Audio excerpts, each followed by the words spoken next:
Welcome to Equity Happens, Strategies of Successful Investors. This unique program features excerpts from a day-long workshop and will cover many of the important concepts and mindsets successful investors are using to profitably invest in real estate. Whether you're a seasoned investor or just getting started, you'll discover key distinctions that can position you for success. Your host for the program is professional investor and talk show host Robert Helms. Robert is a highly successful landlord, investor, and developer. He teaches real estate appraisal and practices at the college level and serves on the board of directors for several companies. Co-founder of the Advisor Financial Alliance, a real estate investor development program, Robert mentors thousands of investors through seminars, mentoring clubs, and field trips. He's the co-author of the book Equity Happens, Building Lifelong Wealth with Real Estate, and the host of the Real Estate Guys radio program.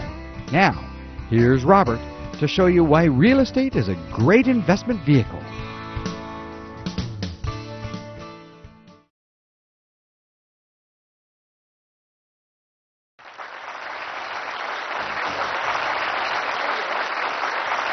Lots of people say they want to own more real estate, and you know what they're doing this morning? They're still sleeping. You guys got up early, you got here, you made it on time because we're videoing today, and that already says a bunch about you. Guess what happens when we do a free seminar, and there are a couple things we do a year that are free. We get a whole bunch of people that sign up and they say, I'm going to be there, you bet, I'll see you there, I'll be at the seminar. And then the seminar comes and goes and they weren't there. As Mr. Rohn says, Jim Rohn says, well, the birds got them.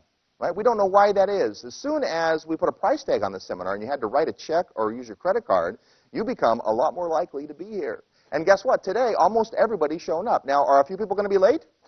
Well, yeah, that always happens. A few people are going to be late because life happens, but a lot of stuff happens, as you'll learn today. But I'd like to congratulate you for being here, and I have a question for you. Here's the question. How many of you came today because you want to learn more about real estate? Oh, look at all the hands. That is awesome. Now, here's a better question. How many of you came today because you want to own more real estate? Do you see the difference there? A lot of people want to learn about real estate, but guess what? Education is not enough. It's not enough, as I talked about earlier, just to learn. Education's important, right? You got to learn. You got to know something about it. My friend Todd Barnhart wrote a book called The 5 Rituals of Wealth. And in that book, Todd says there are no successful financial illiterates, meaning that people get good in the money game, understand the game they're in. They understand finance. If you're going to get good at the real estate investment game or the real estate investment business, you need to have an understanding about it. So education is truly important, but education is not enough.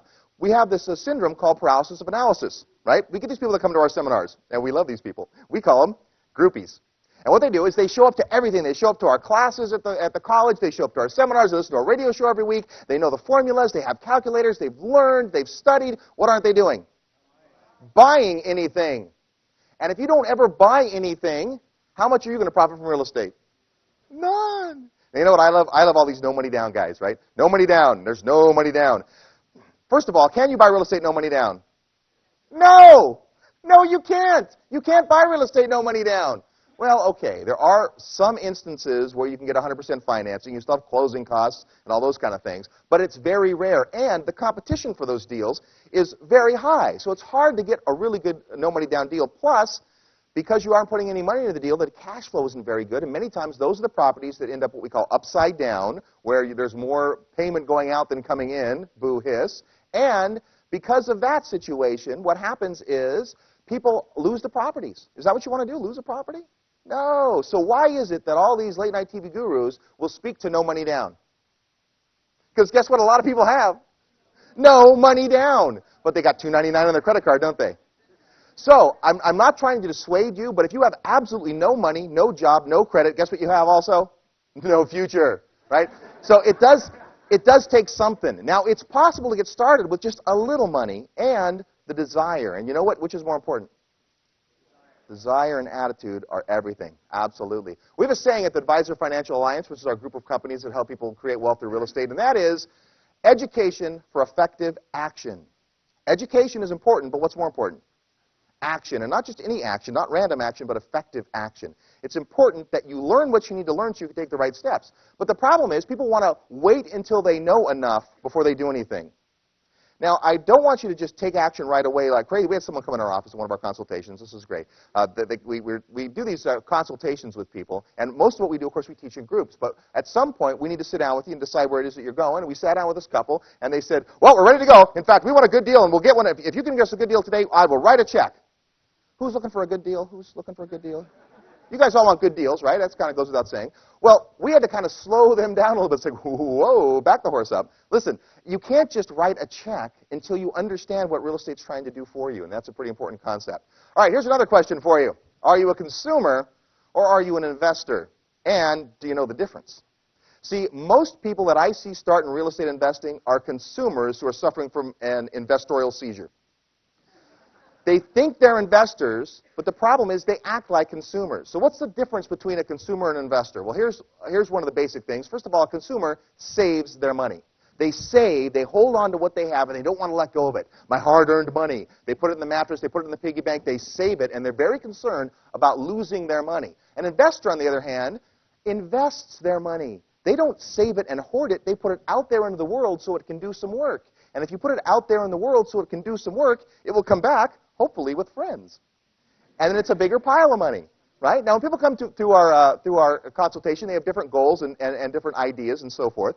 But everybody has a different perspective. Later on this afternoon, I'm going to talk about your personal investment philosophy. And what you want real estate to accomplish for you is probably very different from what the person next to you wants, even if that person is married to you or related to you, right? Sometimes we have to talk about those things. It's amazing how many husbands and wives come to the consultation process and they think they're on the same page, and so we start asking some of these questions. And we find out that they're not really on the same page, that it takes a little talking through to get that, right? And I've got the, and I'm not married, but just a little word of advice from watching a lot of couples come through consultation. Life is short, do it her way. All right, so consumers think everything costs too much money. Do you know how much it costs to park at the airport? It's amazing how much they can charge for food and soft drinks. And here's my favorite, bottled water at the airport.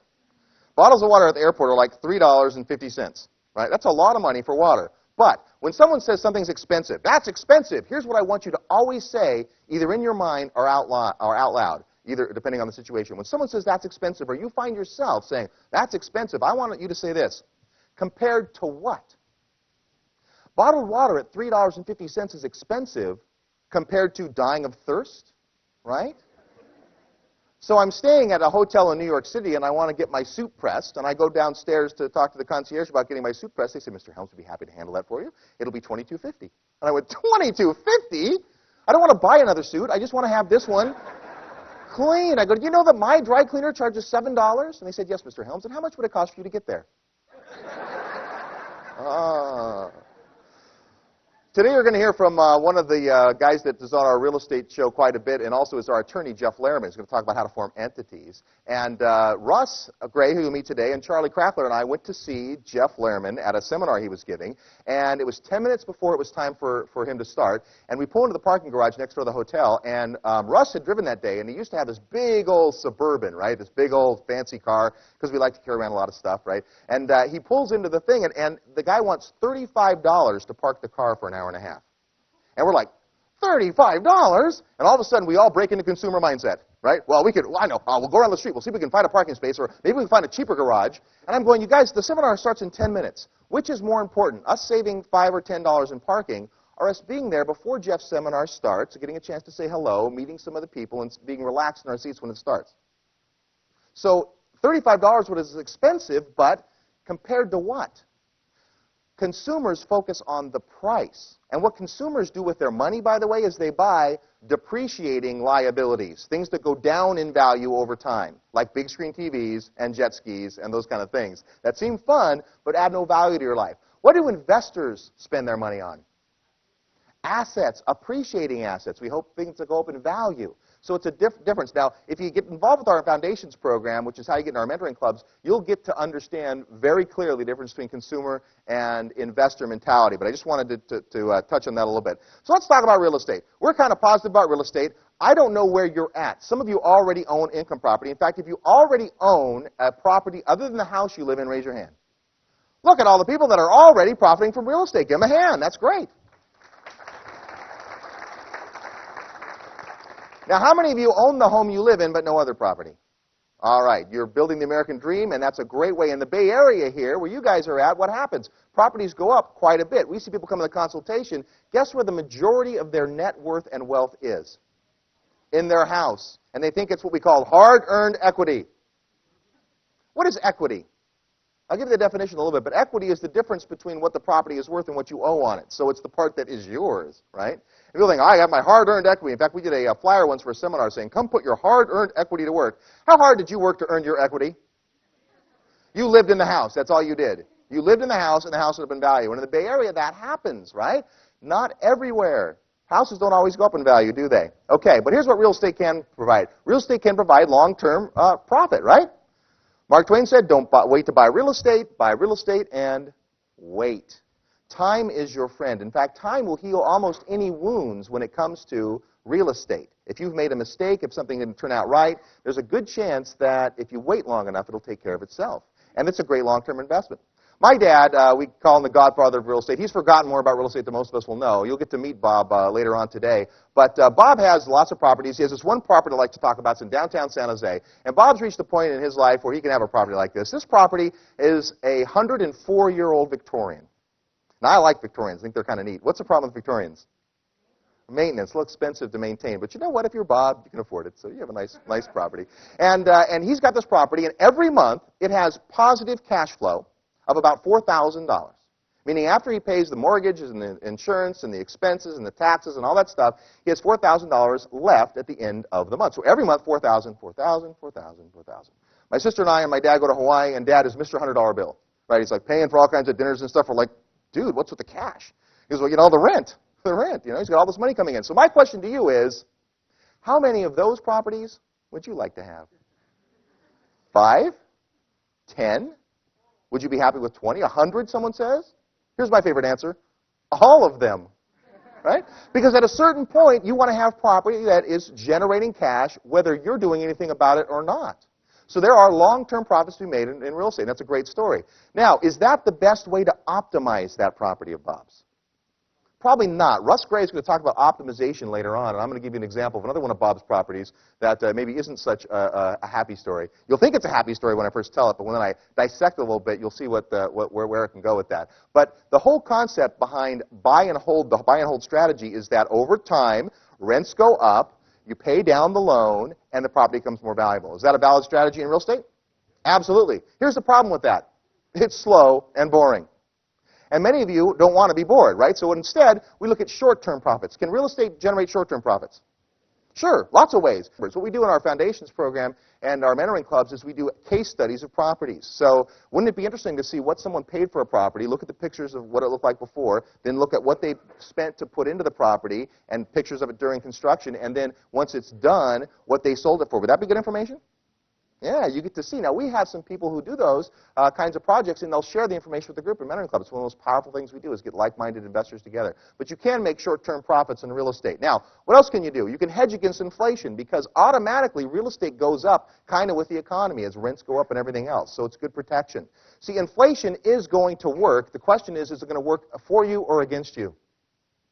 As values go up and as the dollar becomes weaker and so forth, as it costs more and more money, $3.50 to buy a bottle of water, the question is, are you a victim of inflation or are you a beneficiary of inflation?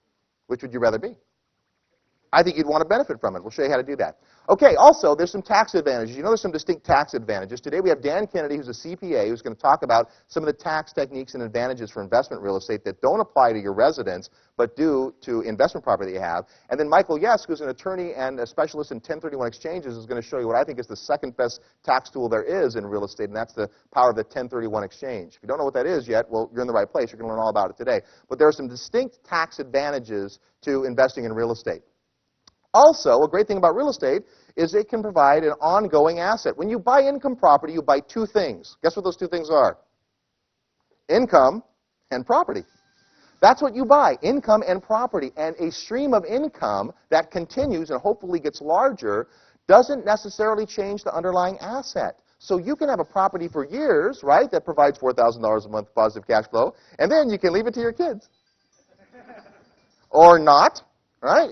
You get to decide, but it's an asset that will go on for future generations. Let's talk about owning your own home. I think owning your own home is the American dream, right? And when you own your own home, there's a lot of reasons to own your own home other than the money. One of the reasons to own your own home is you get to decide when to move and what colors to paint the walls.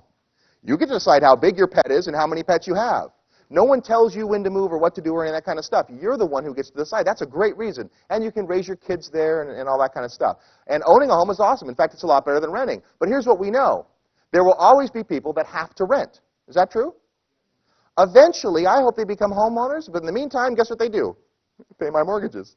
I got over 200 of them. And every night they go to bed in one of my units, and they wake up in the morning, and they go to work, and they earn a paycheck, and they come back, and they pay some of it to me, and I don't have to manage them or supervise them or watch what they do or anything. It's really a cool deal. Now, Brian Tracy says most of life's problems do come with hair on top. So you've got to think about the whole aspect of landlording. And we have a whole seminar called Landlord Boot Camp, which is designed to show you the ins and outs of what it takes to be a landlord. Because if you're going to own income properties, you need to understand rental law. Oh, yes, especially those of you in California. Because California is a very tenant-friendly state. Some of the other states we're in are very landlord-friendly states. Now, that's interesting, too. How many of you right now would not consider an investment outside of the state of California? There's a few hands, right? And that's a cover. It's okay. It's perfectly okay. Charlie Crackler, who you met earlier, Charlie's dad has a 20-minute rule in his personal investment philosophy. Charlie's dad, Joe, is a very successful investor, and he won't invest in property more than 20 minutes from his house. Well, guess what? Because he lives in Los Altos Hills, there's a lot of nice property 20 minutes from his house. But what's the problem for most of us trying to buy property 20 minutes from Charlie's dad's house? It's expensive, right? So you may want to look a little further than that. Some of the examples we use, for instance, we'll say a $200,000 property. And instantly, you people in the Bay Area go, well, where can you buy for $200,000? What is that, a mobile home? Right? But in some areas of the country, that's like a really, really nice house. We're going to show you some case studies today from some other areas, and you'll get to see. But if you're not comfortable going to another area, then don't. 2 years ago, I did not personally own a single property outside of the state of California. Today, without selling hardly any of my California property, I own far more property outside of the state of California than in, because my philosophy is this: live where you want to live and invest where the numbers make sense. Live where you want to live and invest where the numbers make sense. Is owning better than renting? I think owning is always better than renting, and so we want to encourage people in home ownership. Most of the wealth in America is either made or held in real estate. If you went out tomorrow and you made a killing in the stock market overnight, how many of you would invest some of that money at least in investment real estate? A lot of hands. Now, if tomorrow you went out and via investment real estate you made a big chunk of money, how many of you would go out and buy stocks? Not a lot of hands, but the stock market's coming back, isn't it? We'll talk about that in a minute. All right. So the question that we get a lot of times at the seminars is, well, I don't own a house yet. Let's see the people in the room, we haven't done this one yet, who don't own any real estate. You don't own any real estate. Go ahead, raise your hands, be okay. Now, you people have the advantage. You have the biggest advantage because you don't have any bad habits yet. Seriously, people that we get people that are, I've owned property for 20 years, and they think that they know it all because of that. Let me talk about your mind for a moment. Your mind can only be in one of two states. Number one, your mind can be in judgment. Yeah, what is all this stuff? What are these fancy, fast-talking guys trying to tell me? Right? That's judgment. Or your mind can be in curiosity. It can be open. And the mind is like a parachute. It only works well when it's opened. So if you're curious, well, I wonder if I could make that work. We've seen successful investors who have done very well in the past do extremely well in the future by changing their thinking a little bit. Right? Albert Einstein said that a problem cannot be solved at the same level of thinking that created it. And so the way that we get to the next step or the next level in any area of business or investment is to think a little bit differently. One of the best ways to think differently is to get around people who think differently. And then finally, tenants are our clients who want to remember that all the time. In Landlord Boot Camp, we talk about treating clients well because they are clients. They aren't your pains. They're your gains, right? Tenants are the people that make money for you because they're paying your mortgages, and we like that. All right, so let's take a look at what's in the news. I always like to see what's going on and in the economy, and it's always fun to see that. So let's take a look for a minute at what's going on in the news. I kind of prepared some of the articles that I've been reading lately, and I got to tell you, a lot of people in the office have put some of these things on my desk because they know I like to do this. Here's one that came out a little while ago, and this is a big article in the paper. Many of you saw it. It says that most young Americans are not putting away enough for college, right? They aren't able to put away enough money for college or to be able to buy a house. Anybody relate to that? Here in the Bay Area especially, it's so expensive to live. One of the problems in buying a property is saving up the down payment. Would you agree? Right? You buy a $500,000 house, which here where you guys live is 3 bedrooms, 2 bathrooms, 1,400 square feet, run down, 35 years old on 5,500 square feet. That's $500,000. Do you realize how crazy that is? Right? We go to other places in the country, and they just can't believe the prices that people pay here. But those are the kind of properties. So it's hard to save. If you had to save 10% down, $50,000 is tough to come up with. Well, you know what we found in going to other areas? Let's say you go to an area where the average purchase price is $200,000. It is just as hard for those people to save $20,000 as it is for you to save $50,000. It really is. People tend to think that in their area everything's different, but it's not true. It's just all relative. So there's an interesting article. Here's one that came out, and this is, let's see, when is this? This is, today's paper. Couldn't find anything more current, sorry. Jobs report, Intel forecast sends stocks lower. Stocks are down again. The stock market is very interesting. We like to beat up the stock market because it's so easy. I'm fortunate, personally, I do have a small fortune in the stock market because I used to have a big fortune in the stock market. But we're in the walking wounded here in Silicon Valley, right? But interesting, this is an article that came out about a month and a half ago. Check this out. Insider selling of stocks rings warning bells. By one measure, Silicon Valley insiders, those are the executives and directors who run local companies, sold $170 worth of their company's stock for every dollar that they bought between June 1st and September 30th this year. So between June 1st and September 30th, the people that run the Bay Area companies, and should they have a little idea and insight into where it's headed? They sold $170 of their stock for every dollar they bought. Does that scare anybody? It's like, come on, you guys, the market's going up. Yeah, it's going up. Yeah, it's going up. Quick, sell, sell, sell, right? And who gets stuck? We all get stuck. And here's the scary part. It's happened over and over and over again. And we still like little sheep to be slaughtered. Walk up and invest, right? I mean, I bought Cisco when it was 65, and it'll come back in 300 years, right? So people I love this one. I'm waiting for my stock to come back up. That's a good one, right? I mean, maybe some stocks are coming back up, but there's a lot in the news about that. I mean, this is another one. This was in the paper last week, and it said that the 2 top executives at a company, one of them sold stock worth $2.57 million, and another one sold stock worth $1 million. This guy took stock options, bought almost 200,000 shares of his company's stock, and sold it instantly. Guess how much he still owns of his own company stock? 1,000 shares. He kept 1,000 shares. He just sold 200,000. What does that tell you about what these people think? Here's a great one, Smart Money Magazine, if you saw this article. There's Warren Buffett. What's Warren Buffett doing? Nothing.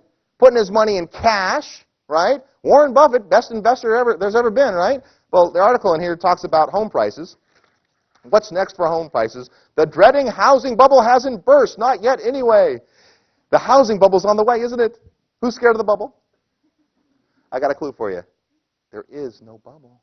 There is no bubble. I'm going to prove that in just a minute. Anyway, what this finally says in this article is, relax, though, because all of the indicators, you can exhale, I can't, but it says you can exhale now. While home prices are no longer headed towards the stratosphere, they're not likely to come crashing down anytime soon. Interest rates are still low, economy is still showing signs of life, and tight housing inventories are still the rule in most marketplaces. Right here in your marketplace, what's housing like? What's the housing market like right now? It's going up, right? It's going up. Houses are selling. We've seen multiple offers again.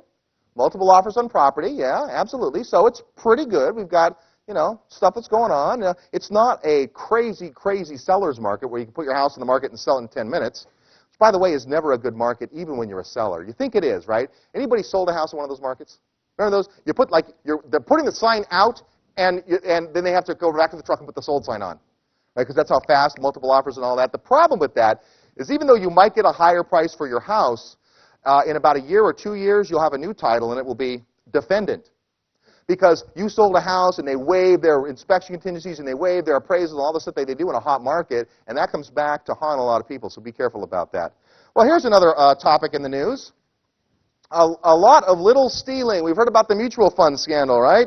SEC says mutual fund scandal is growing. We've got mutual fund firms have reason to fear injection. It's okay. You don't need to see all these. There's just dozens of them. Mutual fund mess casts cloud over investors. Here's one. Morgan to pay $50 million in their fund scandal. And prior to the mutual fund scandal, what was the scandal that we had? Remember the accounting scandal? Remember that one? Right? People were worried about irregularities in accounting. Do Americans have the confidence in companies they once did? No, they don't. And nobody cares more about your future than who? Than you. And so what in the past we've been able to do is just hand over our retirement accounts and our investment portfolios to somebody. We can't do that anymore. We need to be in charge.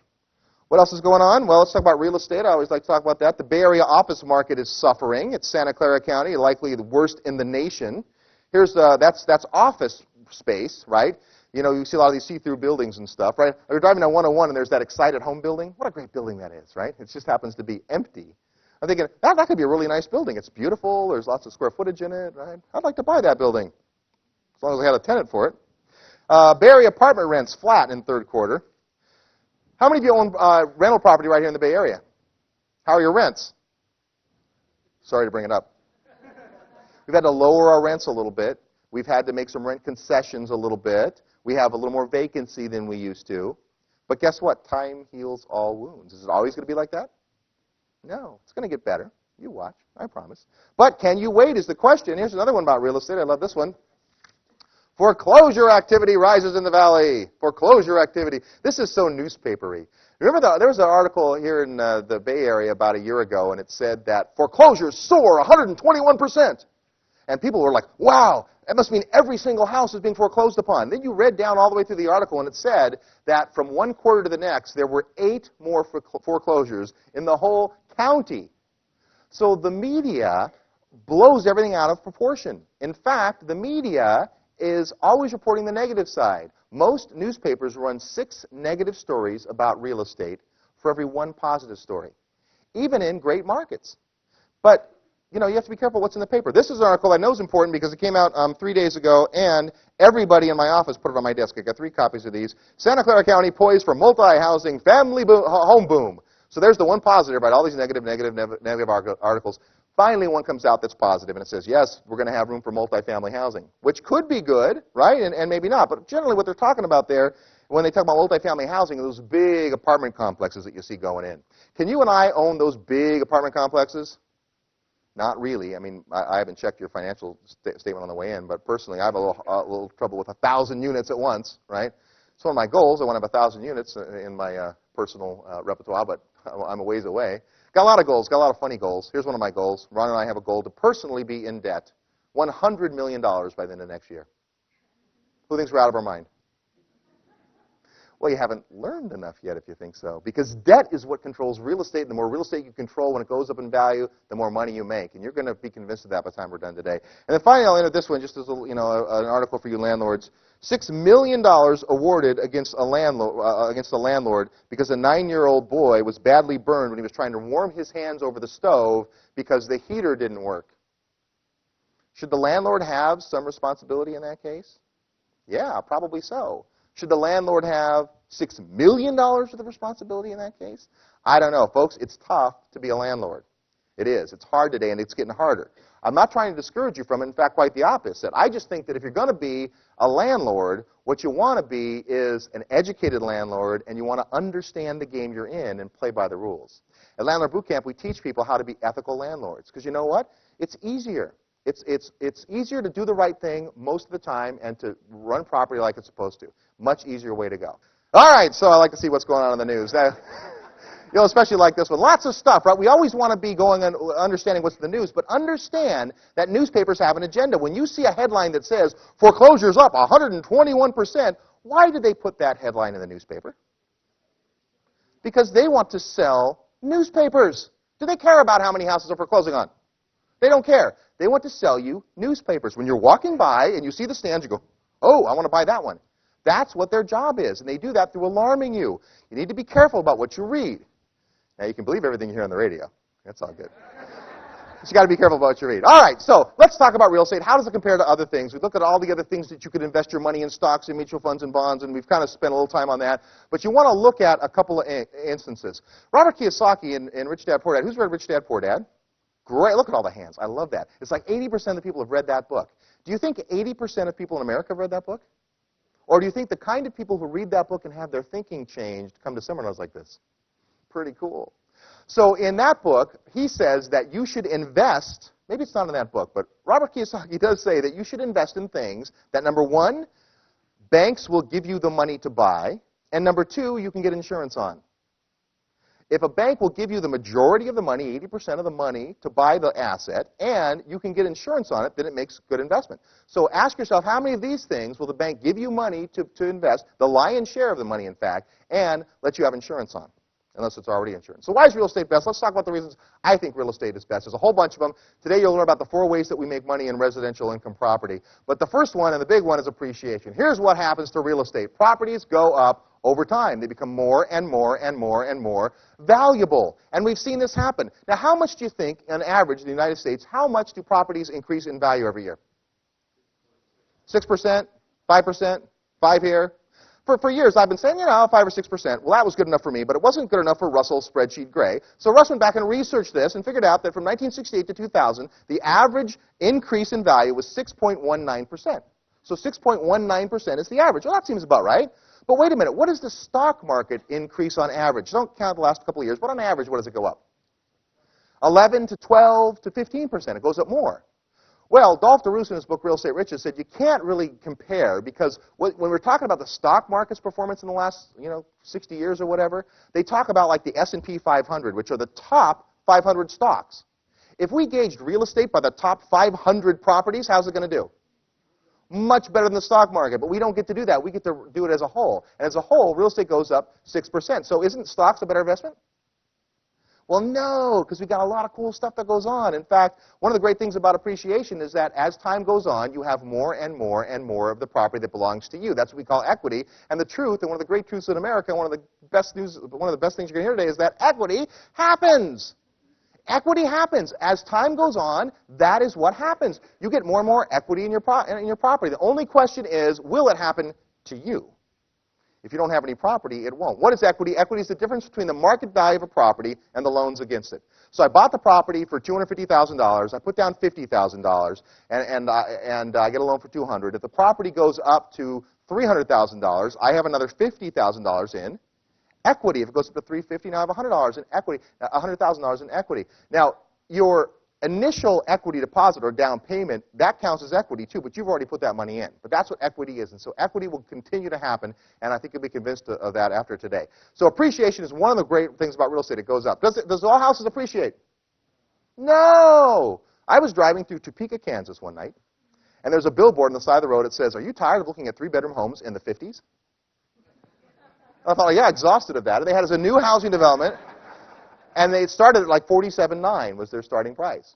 And I actually went to, not this development, but another development where the house is real nice in Topeka. And it was in the April, May kind of time frame. A little hot, but it was nice, Anyone from Topeka? I beat up Topeka a lot, only because it's fun too. And it's not the end of the world, but you can see it from there. And I go to this housing development. It's a nice house. It's like 2,500 square feet, and it's $117,000 or something. I mean, I'm just going, wow, it's a beautiful, full basement. And then the guy starts talking about how the homeowners association's dues include snow removal. And I'm thinking, oh, yeah, like snow removal. One other time I was back there in the Midwest, I had pulled over to the side of the side of the road and got a soda with ice in it, left it in my car overnight, came back, and there was still ice in the soda. It never got above freezing. This is why I don't live there. Problem with owning a house in Topeka is you have to go there, and who wants to?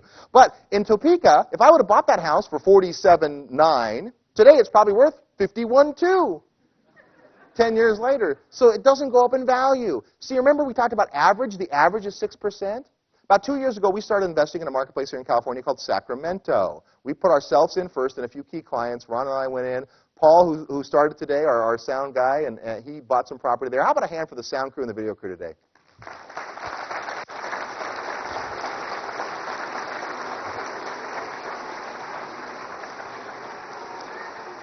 All right, well, they're not that good, but they're talented.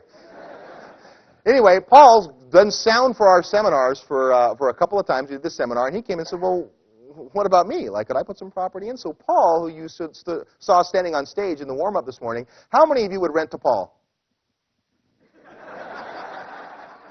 Not too many hands. Sorry, Paul.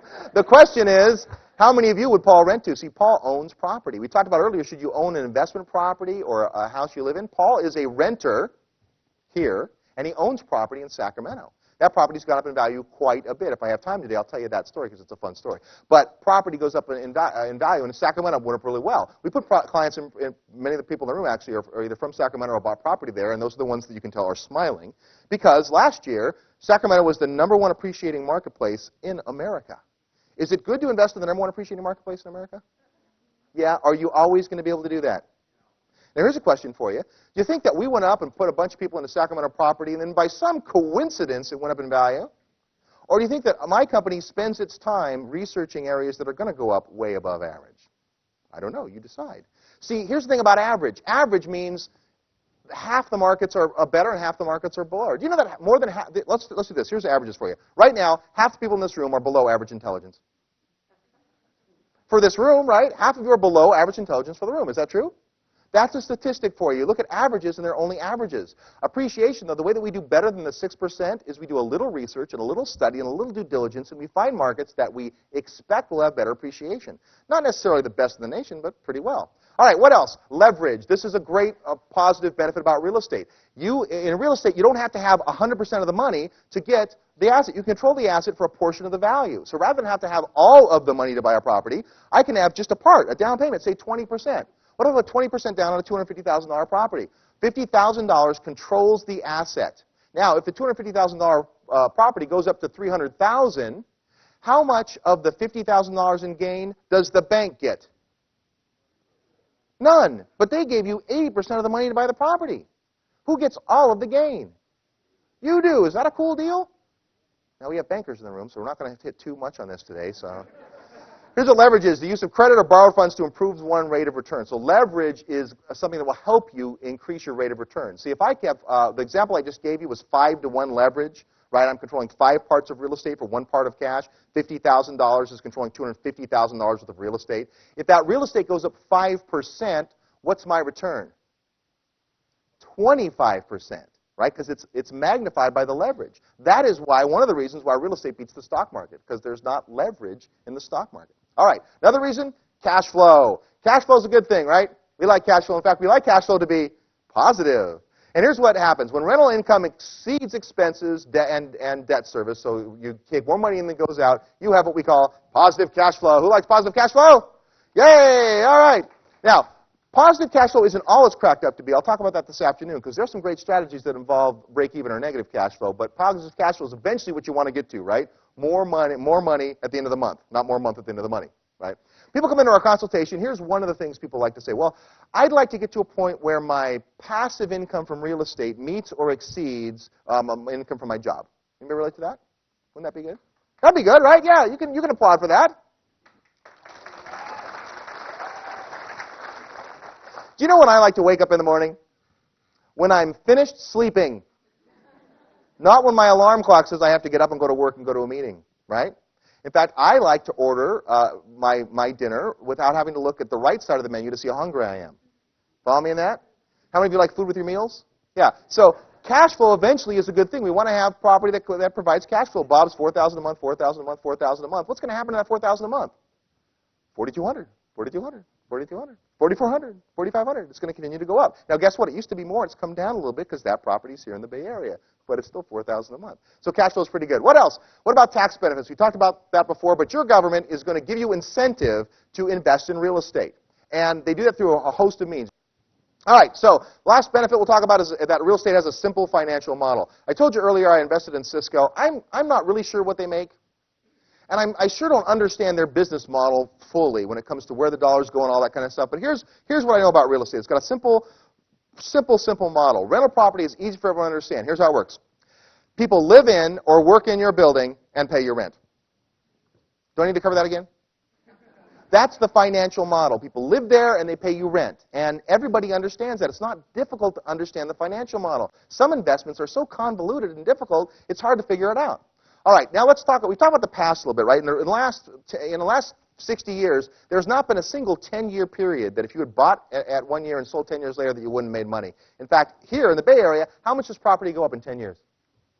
It about doubles in value. About doubles in value. In the last 20 years, it's gone up 10 times in value in the Bay Area. Ooh! But that's long term. If you bought here in 1989 and sold in 1994, how'd you do? Ow. Sorry to put salt in the wound, right? Not very good. You could have lost money in real estate. But if I bought at the very peak of the market in 89 and sold in 99, how'd I do? Really good. My property went up how much? It about doubled. But what about the future? Is the past an indication of the future? It's an indication, but it's not the only indication. Can it continue to go up? There are people right now who live in the room, who live in a $500,000 house, who can't even imagine someone paying $1 million for that house, right? The people that bought that house when it was worth $40,000 couldn't imagine it being worth $100,000. In the Bay Area, you have an advantage because you see how expensive real estate can get. You can go buy a brand new house in some areas, 3-bedroom, 2-bathroom, third of an acre property for $180,000. Tile roofs, air conditioning. I'll show you some of those in our case studies later today. And you go, wow, that's cheap. And it is compared to what, right? It'd be a long commute. How many of you know people that commute over 2 hours because of their job here in the Bay Area, right? They commute over 2 hours. I'm sorry, my time is more valuable than that, than sitting in the car. Ugh. But long-term will property go up? It will go up, and here's why. Real estate will continue to be a good investment, I think, for a lot of reasons. First of all, rents will continue to increase. We know rents will continue to increase because the population grows. Do you know in the next 20 years we expect there to be 50 million more people in America? Those people will have to live somewhere. Do you think here in Silicon Valley, capital, information capital of the world, will they be able to create a technology that eliminates the need for people to live under shelter? I don't think so. I think we're always going to need a place to live. And what about household growth? The number of households is going up, and the size of households is going down, right? There are less people in households. We have 2.3 is the average now. That's headed down more 0.2 because we're going to have more single-family, more single households, more one-parent households, those kind of things. And then income trends. Overall, as Americans get more educated and productivity increases, there is more income in the economy. Also, I think rents will continue because second homes are becoming more and more popular, right? Timeshares to start with. Now, a timeshare is not an investment in real estate. I'm not saying it's a bad thing. And in fact, I'll sell you one later on. No. If you ever want like a crash course in sales techniques, go to one of these free timeshare seminars. It's absolutely amazing. But a timeshare is a prepaid vacation. So it's not an investment in real estate. It's a prepaid vacation. But second homes are expected to triple in the next 20 years. People want to have multiple homes. Now, of course, Ron's going, yeah, I'd like to have 3 times as many homes as I have. But because you like to go places. So we don't like to rent anything. We really don't. We have a car that we keep in another city because we like to be able to fly in there and go to the long-term parking and get the car and not have to like rent a car and stuff. Because we just have this aversion to paying rent, and so we have a house in that city and those kind of things. And people will continue to do that. Also, what about the echo boomers, right? Baby boomers, a lot of you are baby boomers. The next generation is coming up, and guess what? A lot of renters are on the way. A lot of first-time buyers are on the way. First-time buyers drive up the prices. And we know that Americans don't have a lot of confidence in the stock market. Can the stock market possibly provide the income for people's retirement that we all need? It can't. Do the numbers. So more and more investors will be turning to real estate, which is good for you now and means in the future might not be as good because there'll be more competition for properties. But I've talked a lot about real estate. I've said a lot of good things about real estate. I'm very positive real estate. Can you tell?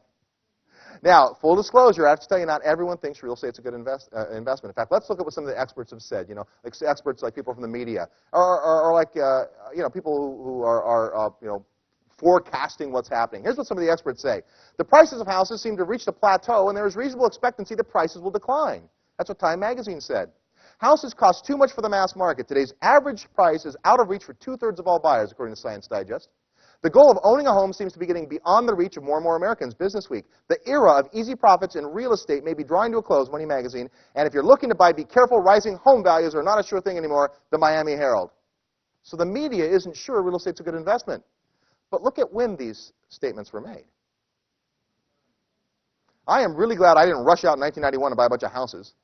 That would have been done. In 1947, houses cost too much. When they said that, the average house price was $8,000. $8,000. Not 80, not even 800, right? $8,000. The experts agree that. So here's what you have to be careful. Who are you listening to? Are you listening to people that are making their income and providing wealth for their families by investing? Or are you listening to people who make their money selling magazines or selling books and tapes? I think you should get your real estate investment advice from someone who invests in real estate, not from somebody who sells you the information so you can maybe go invest in real estate. Follow me on that? Mark Twain said it best. He said, don't wait to buy real estate. Buy real estate and wait. I'll see you guys later. Thank you very much.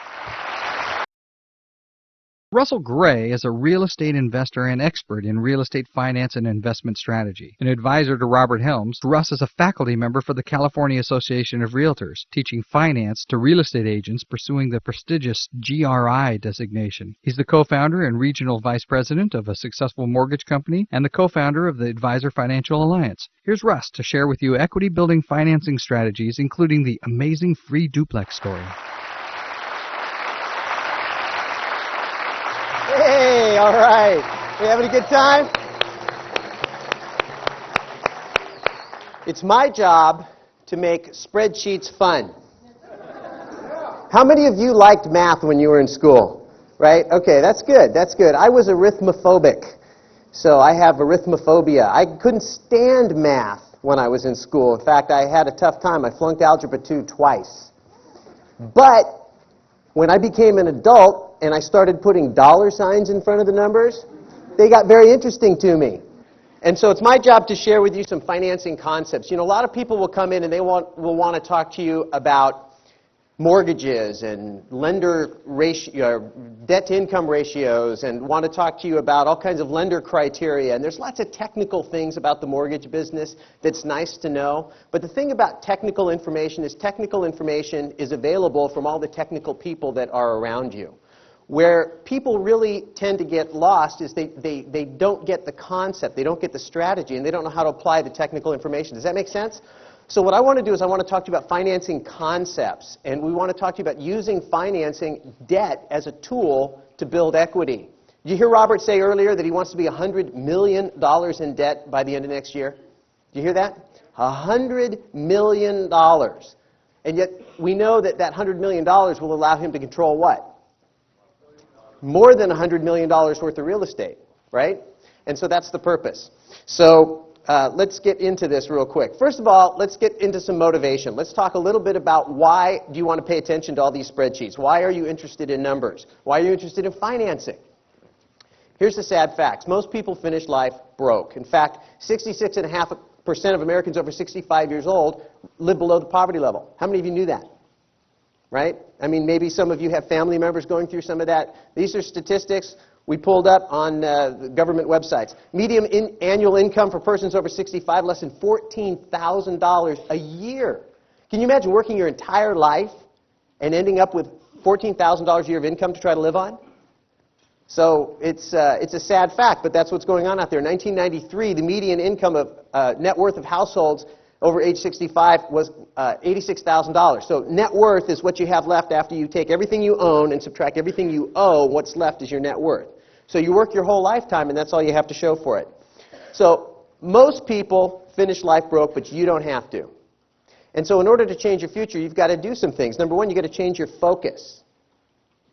It's, I think Robert said earlier, the same level of thinking that created the problem is not going to solve the problem. As Einstein said, he was a pretty smart guy, right? Einstein? Yeah? Change your focus. Increase your knowledge. Many of you came here today to increase your knowledge. That's what this is all about. It's, I hope, not the end of your real estate education, but really the beginning for some of you. For many of you who are back with us again, it's a continuation of your quest for knowledge. Find people or resources to help you. That's huge. Do you think it's important to have people who know more than you around you? How many of you think that's a good thing to have? Absolutely. See, there's this thing, you know, we grow up watching these cowboy movies and we see these independent mavericks, these guys that don't need anybody, they do everything themselves, they don't have to listen to anybody. See, but the reality is success is really a team sport. And real estate is certainly a team sport. There are so many people that are going to play a critical role in helping you be successful in real estate. So get very comfortable with building relationships, making connections with people who can help you. I can't even begin to tell you how important that is. And at the end of the day, all the knowledge in the world and all the relationships in the world won't help you if you don't do what? You got to do it, right? Because no one's going to do it for you. How many of you are waiting for someone to strike an oil well in your backyard? See, that's not going to happen. See, nobody's going to come over and put in your Christmas stocking a winning lottery ticket. Do you understand? See, there's a little saying that says, if it's to be, it's up to who? Me. It's up to me. You have to go make your life happen. So, first of all, we want to cover some basic financing fundamentals. You need to understand the power of compounding interest. This is one of the 7 wonders or 8th wonders of the world. The power of compounding interest is phenomenal. Do you think that banks understand compounding interest? Oh yeah, they do. And which end of it do they like to be on? They like to be on the receiving end. Which end do they like you on? The paying end. In managing your mortgage for maximum net worth, we talk about how you can turn the tables on the banks and actually use their money to make money. Because you can borrow from them at one rate and invest at another rate, and you can end up making money with their money. But you need to understand the power of compounding interest, and we'll cover that in a little bit. Power of leverage. Robert talked earlier about leverage. Leverage is one of the most powerful financial concepts you can get. Now, one of the things you have to get used to with leverage is a thing called debt. Now, how many of you think debt's a bad thing? Go ahead, be honest. How many of you watch Suze Orman, right? With her pearly whites telling you all about how you got to invest in your debt, get out of debt? And then Robert's up here saying, I want to be $100 million in debt. I don't know how much she's worth, but I can tell you, being in debt has made Robert a lot of money. Okay, the power of cash flow. This is one of my favorites. Being in the mortgage business, I understand how powerful cash flow is. When you make a promise to pay that little $1,800 a month every month to your mortgage company at 6% interest, do you know what they give you? $300,000 in cash. That's what $1,800 a month is worth. See, so you need to understand the power of cash flow. We're going to cover that. Power of compounding leverage. What if you could borrow money and then get leverage on that and then get leverage on the borrowed money? Leverage on leverage. We'll show you how to do that. All right, and then avoiding the most common mistakes. And we're going to cover a list of, I think, about top 10 or so of mistakes that people tend to make when they're picking out the real estate financing. Okay, first of all, let's cover the power of compounding interest and the time value of money. If you had a $1,000 lump sum, spreadsheet number 1 for the day. Here you go. All right. Just take a look at the 10% column. If you got 10% return on that $1,000 and you just let it sit from age 20 to age 60 for 40 years, that $1,000 would be worth $45,000 at age 60. If you could just get 2 percentage points more, you'd think, oh, that's about 20% more than 10, right? So I should probably get about 20% more. But do you get 20% more? No, you get more than double. So do you think that getting an extra 2 or 3 or 4 points of return on your investments is important? It's huge. It's everything. Very, very important. Look at the 18% column after 40 years. Let's say you had a $1,000 lump sum sitting on that credit card. Now, I know none of you have that issue, right? Right, but you get out there, you're 20 years old, you get your first credit card, you charge up $1,000. It's convenient to make that little minimum payment every month, and you just kind of never get around to paying it off for your entire life. And there you are at age 60, with that $1,000 debt and 18% interest. Look what you paid. Wow. You think the banks know that? But you could take that $1,000 and invest in the bank at 7%. See, they pay you the $5,000, and they make the $750. That's why the banks have bigger buildings than you do. Okay? $100 cash flow. Let's talk about cash flow. Here's another spreadsheet for you. If you check out cash flow, that $100 a month. See, most of you, maybe even for some of you, $1,000 is, whoa, $1,000, that's a lot of money. Maybe some of you young people are thinking, man, $1,000, where could I get $1,000? But $100 a month. If you get the discipline of every month just putting up $100 for yourself, and you get 10% from age 20 to age 60, 40 years, $632,000. But if you could get 12%, look at the difference. $1.1 million. So ROI, return on investment, or in real estate we call return on equity, getting that extra 2, 3, 4, 5% is huge in what it does for your life. But that's the power of cash flow. All right, now let's take a look at leverage. Now you need to understand the concept of leverage, and it works like this. What most of us call in consumer land a down payment, in real estate investing is like an equity deposit. So you've got this little piggy bank called this piece of property. What you do is you take a lump sum of money and you deposit that money into the piggy bank. Okay, we're going to call that an equity deposit. And you put that money in there, and then you get the balance of the purchase money from the lender, like Robert showed earlier. You got the big house, but you only had to put up a portion of the money. That's leverage. All right, so if you could put in half the money of your own money and get the other half from the bank, then your leverage is 2 to 1 because you're controlling 2 parts of real estate to 1 part of cash, of equity, right? So your ratio is 2 to 1. So if that property moves up, the appreciation is magnified by your leverage because you get both sides. You get the bank side plus your side of the appreciation. Does that make sense? Okay, we'll cover it again in just a second. But if you only put 20% down, now you're in it 5 to 1 because you're controlling 1/5. You're controlling 5/5 of the property with 1/5 of the money. Make sense? 5 to 1. That property moves 5%. 5% times 5 to 1 leverage is what return? Come on, you guys.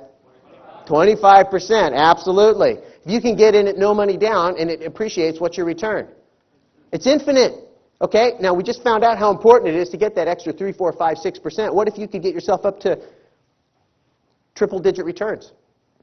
What if you could buy a property for 5% down or 10% down and that property moved 10%? At 10% down, a property that moves 10% is 100% return on your equity. 100%. Let's take a look in real life, right? Because you can only take so many spreadsheets, I understand.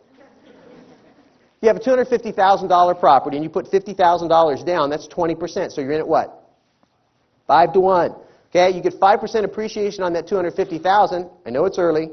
5% of $250,000 is $12,500. So if you get $12,500 of gain on a $50,000 investment, then what's your return? 25%. See? So the math checks out. Remember when you were a kid, you'd do the math and then you had to go back and check your work and you'd back into the math and see if the answer is balanced? Same idea here. Real estate ownership pays. Here's another concept in leverage, very important. You can control a $250,000 property with $50,000. How many of you came here today with $50,000 in your back pocket? Right? Oh, great. Okay, come see me afterwards. But if you don't have it, then what does it take to control $50,000? Remember I talked to you about the power of cash flow? Mortgage companies like to convert their lump sums of cash into streams of income. So they'll give you a lump sum of money if you'll promise to pay them a monthly payment. And so cash flow and equity is what you need. So if you've got cash flow and you've got equity, then you can go get $50,000 of that equity and access it with cash flow. And here's what that looks like. $50,000 cash out mortgage on property A. How many property owners do we have in the room? Okay, a whole bunch. Anybody here own property more than, say, 5, 7 years? Okay, you probably have a little bit of equity in that property then, yeah? Okay, so that's what I'm talking about. You own a property, you've got some equity in it now. What you're going to do is go in and you're going to get $50,000 of that equity out. You still get to live in the house. It's still going to go up in value. You still get tax breaks. In fact, you get a bigger tax break now, right? Because you get a little bit bigger loan. So nothing changes except that you have a little bit more leverage on the piece of property you're in, and now you have cash to go do something else. What else might you do? Well, first of all, let's figure out how much it's going to cost you. Your payment at 6% interest on a 30-year loan on that $50,000 is $300 a month. Now, doesn't $300 a month sound a little bit more achievable than $50,000? Anybody here ever bought a new car? Okay, you know how it is when you walk in to get the new car and you're looking at the stickers and you walk in and the person says, can I help you? And you say, no, I'm just looking. But really you want to buy the car, but you just don't want them to take your money. And so they ask you, well, what kind of a payment did you have in mind? Isn't that what they always lead with?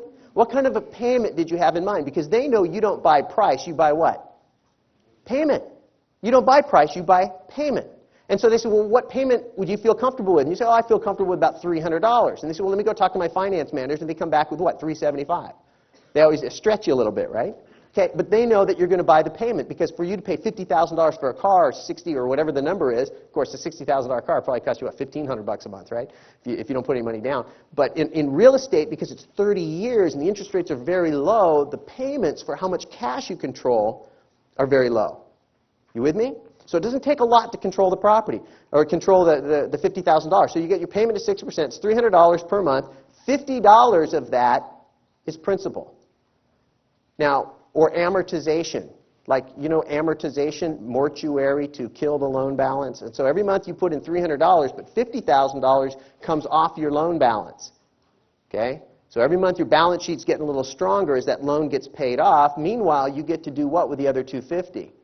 It's interest. You get to do what? You get to deduct it, right? We're going to cover that again in just a second. $50,000 to invest at 20% down gets you that $250,000 property. So now you've got two properties. You've got property A, the one you started with, and now you've got property B. And presumably you're controlling property B and the mortgage on property B with what? When you buy income property, you buy and pay for two things. Income and property. And so when you get the rental income, you use that to control the mortgage, and then you use the tax deductions to control the down payment. So effectively, you're no money down into the second property. You with me? Okay, if it doesn't make sense, I'm going to cover it again in a second because I am going to get to draw on this fancy projector we've got. At 5% appreciation, that second property grows $12,500 a year.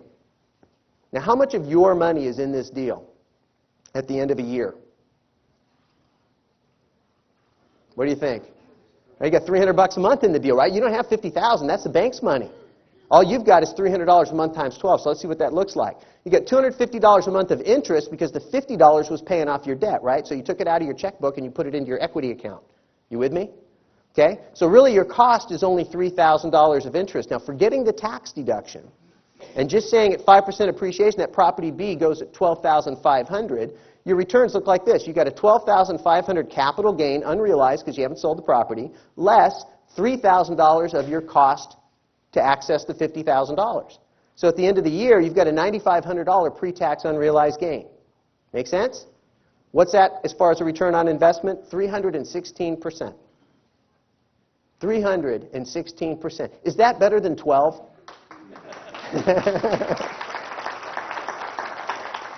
See, so you notice all the little dollar signs on there? See, that's when math got interesting to me. All right, so where do you find the $300 a month? Well, first of all, how many of you pay taxes? How many of you love paying those taxes, right? Yeah, most of us would probably like to try to find a way to get out of paying tax. Now, we're not talking about not paying tax that you owe. What we're doing is we're talking about trying to find ways to reduce the amount of tax that you owe. So it's better to work with the law than against it. Does that make sense?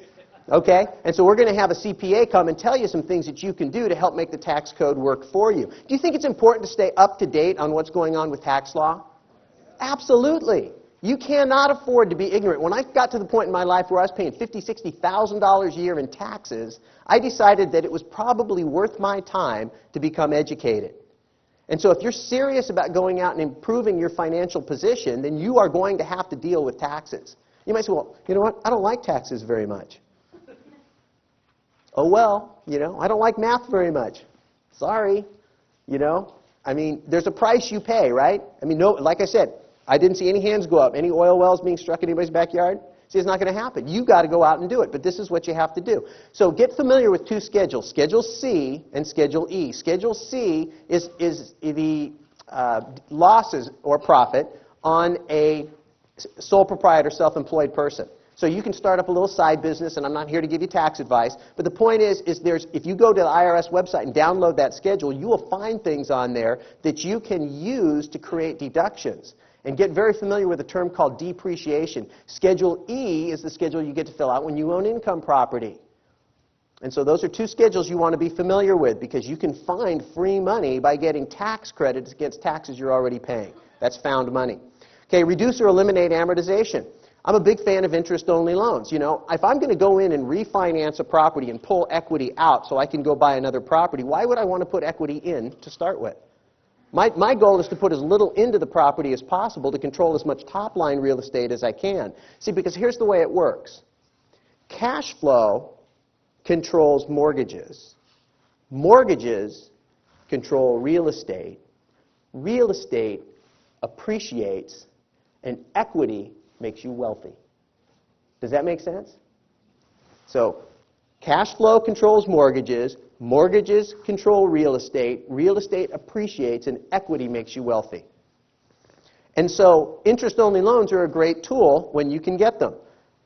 The other thing that's great is go with a longer term. A lot of people say, I want that 15-year loan, I want to pay it off fast. Wrong answer. What you do is you end up creating all this huge amount of cash flow problem for yourself, and all you're doing is paying down the loan with after-tax dollars because the pay down, the amortization, is not deductible. And so you go work and you make, $100 at your job, and then they take 40% of it, and you take the 60 that's left, and then you go pay off a note to save yourself 6% interest, which is deductible, which is maybe a net of 3.5 or 4. How many of you would invest money at 4%? When you prepay your mortgage, that's what you're doing. Why would you do that? Because you didn't know, but now you know. All right, reduce interest. Okay, if you pick the right program and the right lending terms, then you can often get a lower rate than what is the typical mortgage out there. And I don't have time to go into a lot of that detail today, but it's well worth getting educated. A lot of people think the house or the piece of property is the biggest expense. It's not. The biggest expense is the financing and the interest attached to the financing. You need to learn how to work those things in your favor, not the bank's. Here's the most common mistakes that people make when they're doing financing. Okay, the first thing is they build up too much equity in a single property. A lot of people start out with the goal, I want to get the house paid for. Then I want to own a second house and get it paid for. And then I want to get everything paid for. And then I'm going to get all this cash flow, which of course is taxable. Okay, the other thing is they want to consume the taxable positive cash flow. So the property starts spitting off all this cash flow. You're like, woohoo, I got money. And you take it, you start to spend it. At the end of the year, you send in your tax return, and the tax man says, well, wait a minute. I want a piece of that action. And so maybe that's not the best way to pull money out of your property. If it's the only way, then you got to do it, right? But is it the only way? No, it's not the only way. There are other ways to do it. Okay, making extra principal payments. We just got done talking about that. If you're going to pull the money out again, why put it in the first place? It makes no sense. Okay, using a 15-year mortgage. Talked about that. The difference between a 30-year and a 15-year mortgage is a little tiny break in interest because the bank is getting their working capital back sooner. So they give you a discount for that.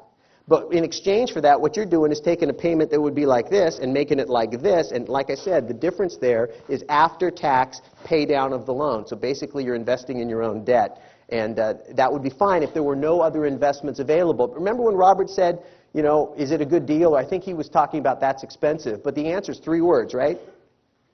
Compared to what?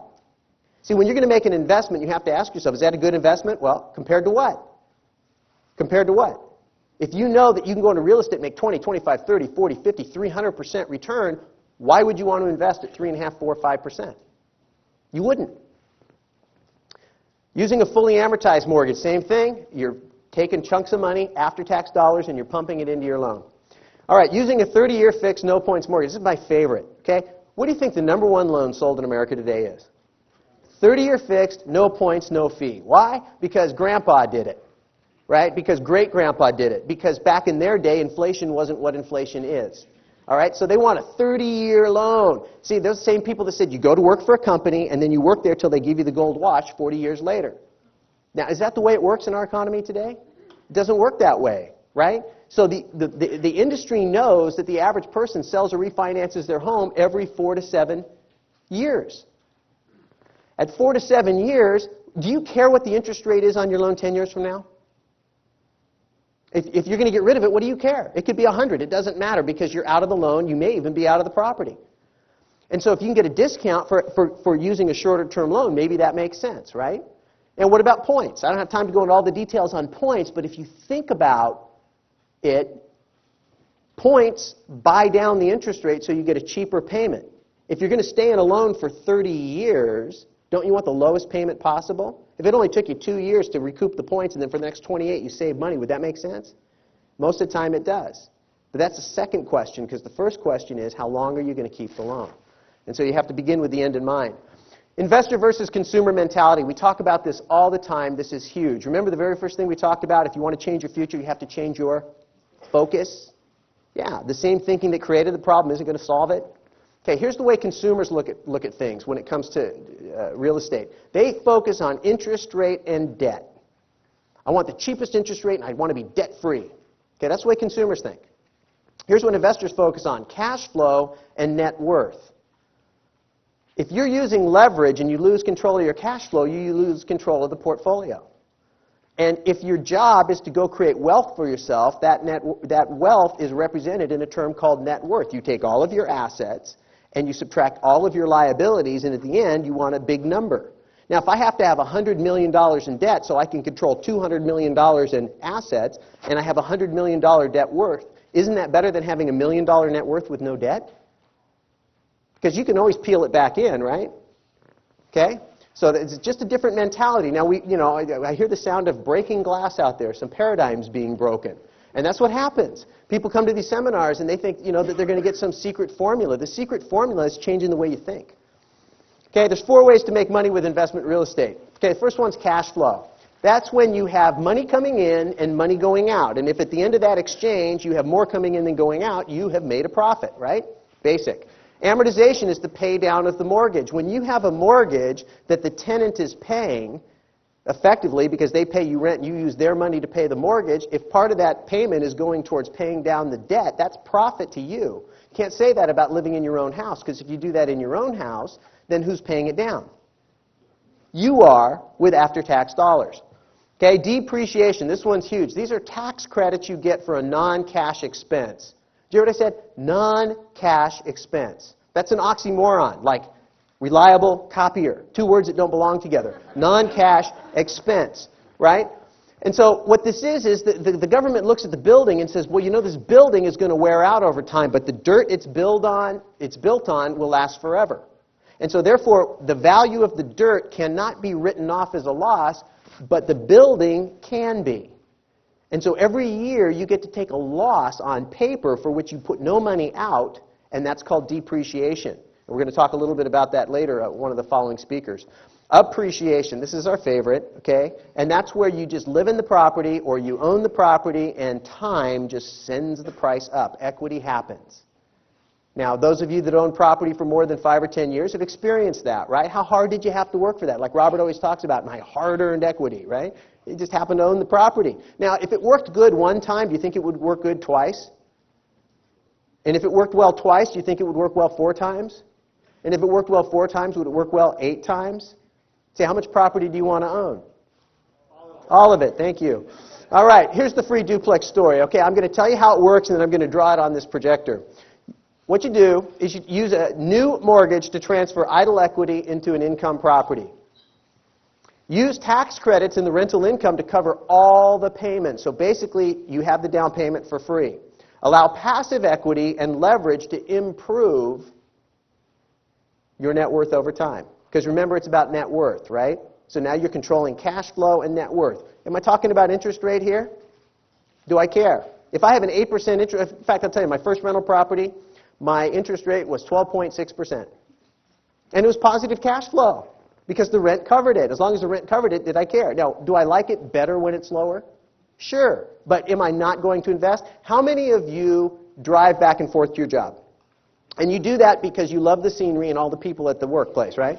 Oh, no. You do it for the paycheck. Okay, so you go to work for the paycheck. So you drive to work, you do your thing, you come back at the end of the week or the end of the month, whenever you get your paycheck. Now, you go to the gas station, you put gas in your car, and it's $1.50 a gallon. You go to work.